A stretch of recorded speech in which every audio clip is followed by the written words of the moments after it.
साथीहरु जीवनमा असल बन्नको लागि एउटा कडी के छ भने हजुरहरूले सबैको कुरा सुन्नुस्। ठुला मान्छेको कुरा सुन्नुस्, साथीभाइको कुरा सुन्नुस्, आफूभन्दा सानाको पनि कुरा सुन्नुस्।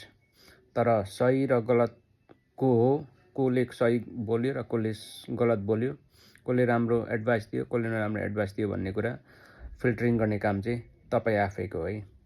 आइडिया तपाईँले धेरैजनाबाट पाउनुहुन्छ। त्यसमध्येमा पनि तपाईँले सबैको आइडिया छानेर कुन को सही हो, कोले सही भन्यो, कोले गलत भन्यो, कुन चाहिँ मैले फिल्टरिङ गरेर कुन कुरा लिने भन्ने कुरा चाहिँ तपाईँमा भर पर्छ है साथीहरू। त्यसरी गर्नुभयो भने सजिलो हुन्छ। आइडिया चाहिँ लिन छोड्नुहुन्न। आइडिया चाहिँ सबैको सुन्नुपर्छ। डाइरेक्टली होस्, इन्डाइरेक्टली होस्, सोध्नुस् तपाईँले। कुनैबाट तरिकाबाट पनि हुन्छ, सोध्नुस् तपाईँले। तर फिल्टरिङ गरेर लिने काम चाहिँ तपाईँको हो। त्यसरी लिनुभयो भने सफल हुन सजिलो हुन्छ। तपाईँलाई बाटो अगाडि पहिलाउन सजिलो हुन्छ, ट्र्याक खोज्न सजिलो हुन्छ है साथीहरू।